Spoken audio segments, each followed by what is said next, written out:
रजनंदिनी के मर जाने की खबर ने पूरे घर को हिलाकर रख दिया था। हर तरफ बस एक ही चर्चा थी, रजनंदिनी अब नहीं रही। आर्या के चेहरे पर गम की एक गहरी लकीर थी, जबकि अनु के मन में सवालों का तूफान। उसे कहीं ना कहीं लग रहा था कि कुछ तो गलत है, कुछ ऐसा जो दिखाई नहीं दे रहा। उसकी आंखों में वो बेचैनी थी जो किसी सच्चाई को तलाश रही थी। दिन बीतते गए, लेकिन अनु के भीतर वो शक और भी गहरा होता गया। एक दिन अनु अकेली थी, हवेली के पुराने हिस्से में, जहां कोई नहीं जाता था। दीवारों पर धूल जमी थी और हवा में अजीब सी ठंडक थी। तभी अचानक उसे कुछ आवाजें सुनाई दी। पहले तो लगा शायद उसका वहम है, लेकिन फिर से वही हल्की सी आहट, जैसे कोई धीरे धीरे चल रहा हो। उसने कदमों की दिशा में बढ़ना शुरू किया। आवाज एक पुराने कमरे की तरफ जा रही थी, जो बरसों से बंद पड़ा था। अनु का दिल जोर जोर से धड़कने लगा। उसने कांपते हाथों से दरवाजा खोला, और जो उसने देखा, उसकी रूह कांप उठी। रजनंदिनी सामने खड़ी थी, जिंदा। वही चेहरा, वही निगाहें, पर अब उनमें रहस्य और सच्चाई दोनों थे। अनु की आंखें फटी रह गईं। वो बोल भी न सकी, बस कांपते हुए पीछे हट गई। रजनंदिनी ने धीरे से कहा, डर मत अनु, मैं सच में जिंदा हूं। अनु के होंठों पर शब्द थम गए। कुछ पलों की खामोशी के बाद उसने कहा, लेकिन सबको तो बताया गया कि तुम मर चुकी हो। तुम्हारी लाश तक देखी थी सबने। रजनंदिनी की आंखों में आंसू आ गए। उसने कहा, वो लाश मेरी नहीं थी अनु, वो सब एक खेल था। एक ऐसा खेल जिसे मुझे अपनी जान बचाने के लिए खेलना पड़ा। अनु के भीतर गुस्सा और हैरानी दोनों थे। लेकिन क्यों? तुमने ऐसा किया क्यों? सबको झूठ में क्यों रखा? रजनंदिनी ने गहरी सांस ली और पास की कुर्सी पर बैठ गई। क्योंकि अगर मैं उस दिन सच में सामने रहती तो शायद आज जिंदा न होती। उस हादसे के पीछे सिर्फ किस्मत नहीं थी, बल्कि किसी का प्लान था। एक ऐसा प्लान जिसमें मेरा खून बहाया जाना तय था। अनु चौंक गई। कौन? किसने ये सब किया?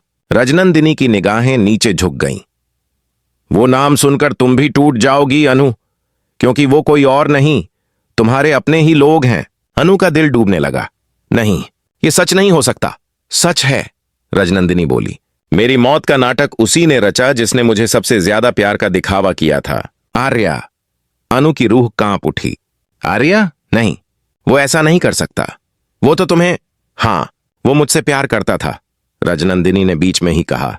लेकिन वो प्यार अब पागलपन बन चुका था। मैंने जब उसे मना किया, जब मैंने उससे कहा कि अब सब खत्म, तब उसने मेरे खिलाफ साजिश रची। अनु को यकीन नहीं हो रहा था। उसके लिए आर्या एक आदर्श पति, एक सच्चा इंसान था। लेकिन अब उसके सामने रजनंदिनी की आंखों से टपकते आंसू थे, जिनमें झूठ का कोई निशान नहीं था। तुम्हें क्या लगता है अनु? रजनंदिनी बोली। मैं बिना वजह अपनी मौत का नाटक करती?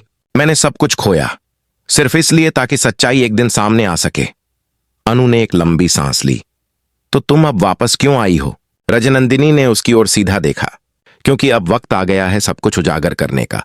अब मैं किसी और की जान नहीं जाने दूंगी। आर्या को अब उसके किए की सजा मिलनी चाहिए। अनु के मन में उथल पुथल मच गई। वो आर्या को जानती थी, या शायद उसे बस उतना ही दिखा था जितना वो दिखाना चाहता था। लेकिन अब उसके दिल में शक की एक ठंडी लहर दौड़ गई थी। रजनंदिनी की बातें उसके भीतर तक उतर गई थीं। रजनंदिनी ने कहा, अनु, मुझे तुम्हारी मदद चाहिए। तुम ही वो हो जो सच्चाई को सामने ला सकती हो। आर्या अब मुझे मरवा देगा अगर उसे पता चला कि मैं जिंदा हूं, अनु ने डरते हुए कहा। लेकिन अगर तुम्हारी बात झूठ हुई तो? अगर तुम बस मुझे फंसाने आई हो? रजनंदिनी ने गहरी नजर से उसकी आंखों में देखा। मेरी आंखों में झांको अनु, क्या तुम्हें झूठ दिखाई देता है? वो पल भारी था। अनु का दिल कह रहा था कि रजनंदिनी सच कह रही है, लेकिन दिमाग अब भी इनकार कर रहा था। तभी दरवाजे के बाहर किसी के कदमों की आवाज आई। दोनों चौंक गईं। रजनंदिनी ने फुसफुसाकर कहा, किसी को मत बताना कि मैं जिंदा हूं, अभी नहीं। अनु ने सिर हिलाया। वो जल्दी से बाहर चली गई, लेकिन उसके कदम लड़खड़ा रहे थे। वो सीधे अपने कमरे में पहुंची और कुर्सी पर गिर पड़ी। दिमाग में बस एक ही सवाल घूम रहा था, क्या आर्या वाकई गुनहगार है? क्या रजनंदिनी सच बोल रही है? रात भर अनु सो नहीं पाई। सुबह होते ही उसने आर्या को देखा, हमेशा की तरह मुस्कुराता हुआ, प्यार से बातें करता हुआ। लेकिन अब उसकी मुस्कान में अनु को कोई रहस्य नजर आने लगा था। उसने ध्यान से देखा और पहली बार उसे महसूस हुआ कि शायद रजनंदिनी की बातें झूठ नहीं थीं। आर्या ने पूछा, क्या हुआ अनु? तुम कुछ परेशान लग रही हो, अनु ने सकपकाते हुए कहा। नहीं, बस रात ठीक से नींद नहीं आई। आर्या ने मुस्कुराकर उसका हाथ थामा। आराम करो, सब ठीक हो जाएगा। लेकिन अनु का मन अब किसी आराम में नहीं था। उसके भीतर अब तूफान उठ चुका था। उसने तय किया वो सच्चाई का पता लगाएगी, चाहे कुछ भी हो जाए। उसने हवेली के पुराने हिस्से में फिर से जाना शुरू किया, पुराने रिकॉर्ड्स, कैमरा फुटेज और नौकरों से बातें की। धीरे धीरे उसके सामने एक नई कहानी खुलने लगी। हादसे के दिन रजनंदिनी की कार का ब्लास्ट हुआ था, लेकिन कोई गवाही नहीं थी कि उस वक्त वो कार में थी। सबूत सिर्फ वही तस्वीरें थीं जो आर्या ने खुद पुलिस को दी थीं। अनु ने सब देखा और अब उसका दिल यकीन करने लगा कि रजनंदिनी शायद सच में जिंदा थी और अब लौट आई है सच्चाई बताने। उसकी आंखों में अब एक नई चमक थी, डर की नहीं, जिज्ञासा की। उसने खुद से कहा, अगर रजनंदिनी सच बोल रही है तो मैं आर्या को नहीं छोड़ूंगी, लेकिन अगर वो झूठी निकली तो मैं खुद उसके झूठ को दुनिया के सामने लाऊंगी। उस रात अनु ने एक डायरी खोली। उसमें उसने पहली लाइन लिखी, आज मैंने रजनंदिनी को देखा, वो जिंदा है। और इसी के साथ टम से टुम तक की कहानी ने एक नया सबसे बड़ा मोड़ ले लिया, जहां अब सच्चाई और झूठ के बीच की लड़ाई शुरू होने वाली थी। रात के सन्नाटे में अनु की नींद एक आवाज से टूटी। उसने देखा उसके कमरे की खिड़की खुली हुई थी और हवा में किसी के चलने की हल्की आहट थी। वो धीरे धीरे उठी और बाहर झांका, लेकिन अंधेरे में कुछ दिखा नहीं। तभी उसे खिड़की के नीचे एक कागज दिखाई दिया। उसने उसे उठाया और उस पर लिखा था, कल रात पुराना मंदिर, अकेली आना, सच्चाई वहीं पूरी होगी। अनु का दिल फिर से तेजी से धड़कने लगा। उसे समझ आ गया कि यह संदेश रजनंदिनी ने भेजा है। अगले दिन वो किसी को बताए बिना हवेली के पिछवाड़े से निकल पड़ी। रास्ते में धुंध थी, चांद अधूरा और दिल में डर। पुराना मंदिर सुनसान था।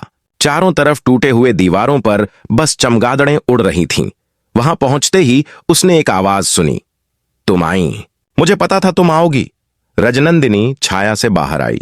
उसका चेहरा अब पहले से ज्यादा थका हुआ लग रहा था, लेकिन आंखों में दृढ़ता थी। अनु ने पूछा, अब बताओ रजनंदिनी, पूरा सच क्या है? रजनंदिनी ने कहा, अनु, उस रात का हादसा एक झूठ था। आर्या ने नहीं, बल्कि किसी और ने वो सब करवाया था। लेकिन मैं तब तक सच नहीं जान पाई थी। मुझे लगा आर्या ही गुनहगार है, क्योंकि सबूत उसी की ओर इशारा कर रहे थे। लेकिन असली खेल किसी और का था। किसका? अनु ने घबराकर पूछा। राजवीर का। अनु सन्न रह गई। राजवीर? लेकिन वो तो आर्या का बचपन का दोस्त है। वो क्यों ऐसा करेगा? रजनंदिनी ने कहा, क्योंकि उसे हवेली, प्रॉपर्टी और पावर चाहिए थी। आर्या पर शक डालकर वो सब कुछ अपने नाम करवाना चाहता था, और वो तभी हो सकता था जब मैं रास्ते से हट जाऊं। उसने मुझे धमकाया, लेकिन जब मैं पीछे नहीं हटी, उसने वो ब्लास्ट प्लान किया। अनु अब कांप रही थी। तो फिर तुमने खुद को मरा हुआ क्यों दिखाया? क्योंकि अगर मैं बच भी जाती और सच बताती तो कोई यकीन नहीं करता। सबूत सब आर्या के खिलाफ तैयार थे, इसलिए मैंने अपनी मौत का नाटक किया ताकि मैं छिपकर सच को पकड़ सकूं। अनु के मन में हलचल थी। तो अब क्या करने वाली हो तुम? रजनंदिनी बोली, अब वक्त है राजवीर के नकली चेहरे को उजागर करने का, और मैं चाहती हूं कि तुम मेरी मदद करो। अनु ने गहरी सांस ली। मैं साथ दूंगी, लेकिन एक शर्त पर। मुझे पूरा यकीन हो कि आर्या निर्दोष है। रजनंदिनी ने कहा, तुम्हें खुद पता चल जाएगा। अगले कुछ दिनों में अनु और रजनंदिनी ने एक योजना बनाई। उन्होंने हवेली में गुप्त कैमरे लगाए, राजवीर के फोन को ट्रैक किया और पुराने ईमेल्स और फाइल्स खंगालनी शुरू की। एक दिन अनु को हवेली के स्टोर रूम में एक बंद अलमारी मिली। जब उसने उसे खोला, अंदर कई पुराने दस्तावेज थे, जिनमें एक फाइल थी जिस पर लिखा था प्रोजेक्ट AR-13। उस फाइल में रजनंदिनी के नाम से कुछ नकली दस्तखत थे और नीचे राजवीर के हस्ताक्षर। अनु ने पढ़ा, after Rajnandini's death, ownership of company shares shall automatically be transferred to Rajveer Khanna. अनु के चेहरे पर हैरानी और गुस्सा दोनों थे। वो तुरंत रजनंदिनी के पास पहुंची। ये देखो, उसने फाइल दिखाते हुए कहा। रजनंदिनी ने देखा और बोली, यही वो सबूत है जिसका हमें इंतजार था। उसी वक्त आर्या कमरे में दाखिल हुआ। दोनों चौंक गईं। आर्या ने पूछा, अनु, ये क्या हो रहा है? अनु ने फाइल उसके सामने रखी। तुम्हें सच्चाई जाननी चाहिए। रजनंदिनी जिंदा है, और ये रहा उस साजिश का सबूत। आर्या के चेहरे से रंग उड़ गया। रजनंदिनी जिंदा? रजनंदिनी ने आगे बढ़कर कहा। हां आर्या, मैं जिंदा हूं और अब मैं सबको सच बताने आई हूं। आर्या के आंसू निकल आए। उसने कहा, मैंने तुम्हें हर जगह ढूंढा रजनंदिनी। मैं टूटा था तुम्हारे जाने के बाद, लेकिन मुझे नहीं पता था कि यह सब किसी और का खेल था। तीनों के बीच सन्नाटा छा गया।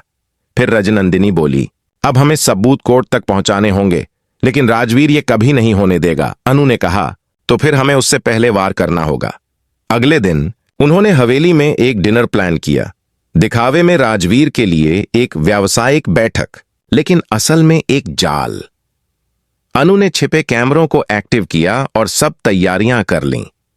रात आई। हवेली में रोशनी और साज सज्जा थी, लेकिन हवा में तनाव घुला हुआ था। राजवीर अंदर आया, आत्मविश्वास से भरा हुआ।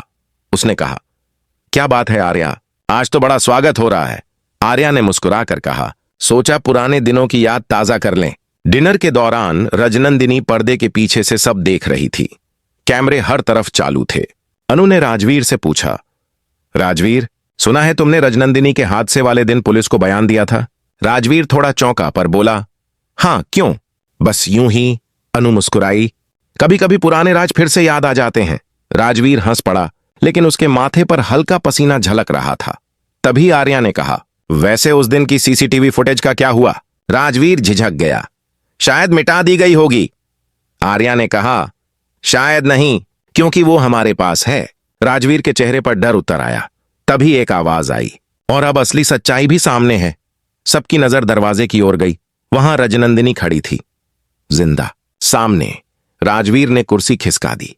ये कैसे मुमकिन है? रजनंदिनी ने ठंडे स्वर में कहा, जैसे तुमने मेरी मौत का नाटक रचा था, वैसे ही मैंने अपने जीने की कहानी लिखी। राजवीर ने गुस्से में कहा, तुम सब मुझे फंसा रहे हो। रजनंदिनी ने कहा, नहीं राजवीर, तुम खुद अपने झूठ में फंस गए हो। ये देखो। उसने वीडियो चलाया, जिसमें राजवीर ब्लास्ट वाले दिन कार में विस्फोटक लगवाते हुए दिखाई दे रहा था। अनु ने कैमरे से सारी